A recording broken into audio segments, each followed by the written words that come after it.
Na precedente palestra afirmamos que não existe harmonia entre os ensinos do Sagrado Livro e os postulados da evolução. E disso concluímos não ser possível crer na divina inspiração da Bíblia e crer também na evolução como a causa do mundo natural. A razão invocada para demonstrar essa desarmonia: os dias da criação foram dias literais de 24 horas e não longas eras de milhões de anos como requer a hipótese evolucionista. Esse ponto é solidamente estabelecido por doutos e intérpretes das Escrituras. Hoje vamos considerar mais 5 razões por que o crente na Bíblia como palavra de Deus não pode ser um evolucionista. Primeiramente, as Escrituras ensinam que algum tempo após a queda do homem, Deus, por causa do pecado, visitou a terra com um dilúvio universal. Lemos: e houve copiosa chuva sobre a terra durante 40 dias e 40 noites. Prevaleceram as águas excessivamente sobre a terra, e cobriram todos os altos montes que havia debaixo do céu. Pereceu toda a carne que se movia sobre a terra, e todo o homem. Ficou somente Noé e os que com ele estavam na arca. Gênesis 7, 12, 19 a 21 e 23. Esse cataclismo, que durou cerca de 1 ano, foi a evidente causa das camadas geológicas da crosta terrestre e dos fósseis que elas contêm. A catástrofe do dilúvio é negação do uniformitarismo, um dos dogmas da evolução.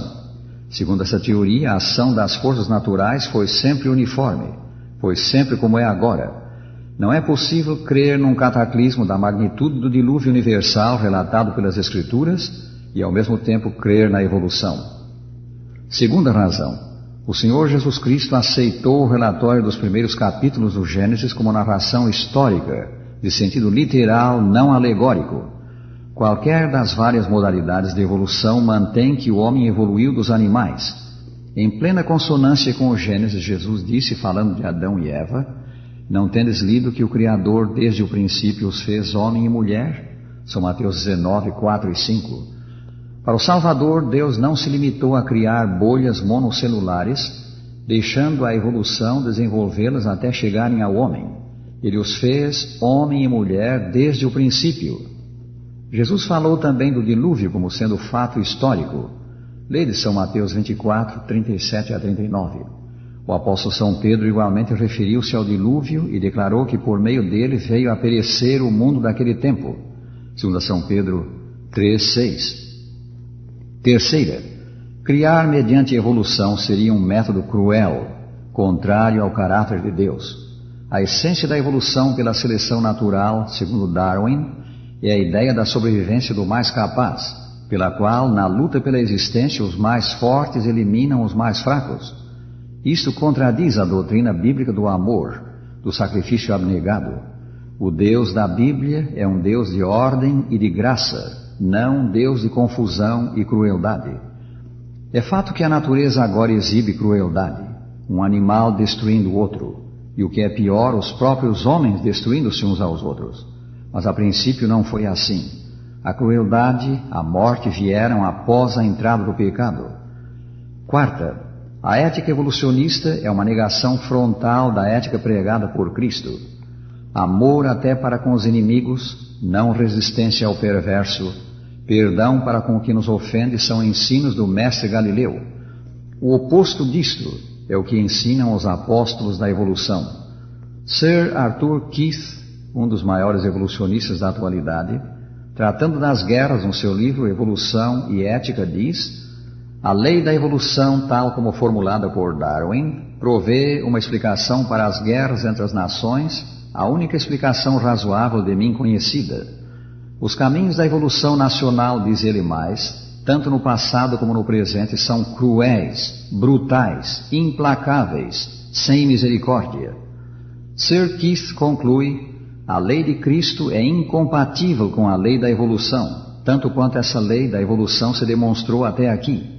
Não só isto, as duas leis estão em guerra uma com a outra.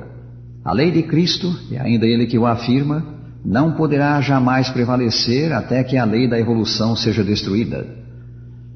Nenhuma teoria do homem, diz o escritor Tim LaHaye, falando da evolução, já influenciou tantas pessoas.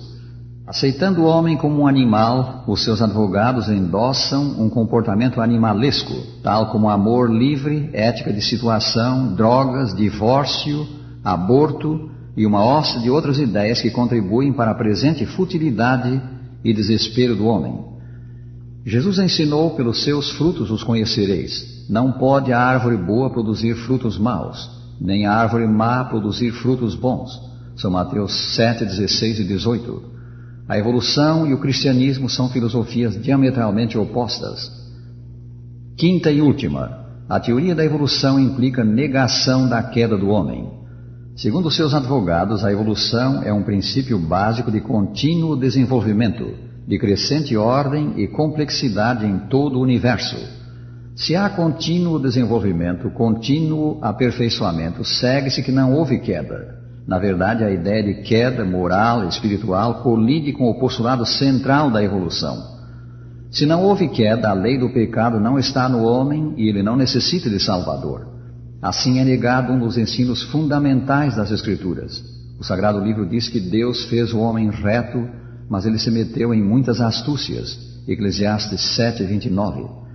Adão, o primeiro homem, pecou e pelo pecado a sua natureza tornou-se depravada. A sua capacidade de resistir ao pecado foi diminuída. Essa natureza, essa tendência para o pecado passou aos seus descendentes. Romanos 5, versículo 12. Na mesma epístola, capítulo 7, 21 a 25, São Paulo declara: então, ao querer fazer o bem, encontro a lei de que o mal reside em mim, e me faz prisioneiro da lei do pecado que está nos meus membros.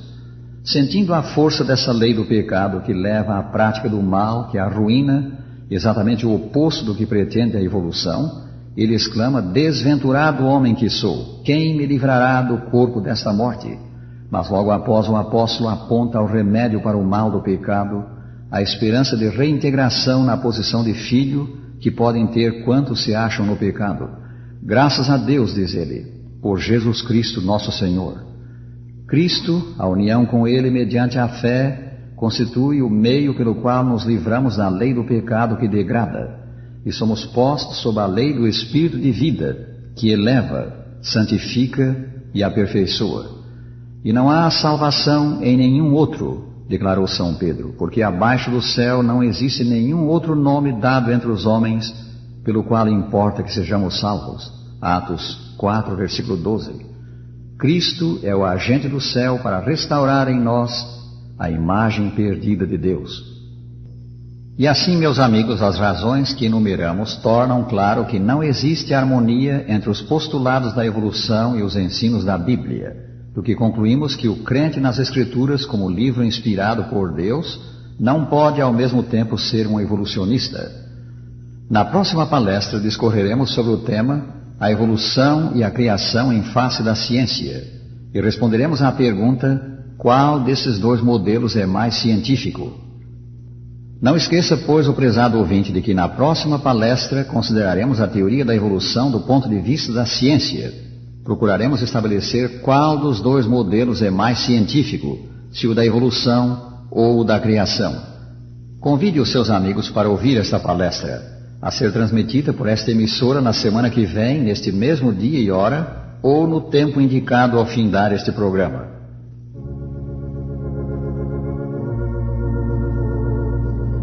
Terminamos deixando com os nossos ouvintes a promessa de Jesus a seus filhos: eis que estou convosco todos os dias, até a consumação do século.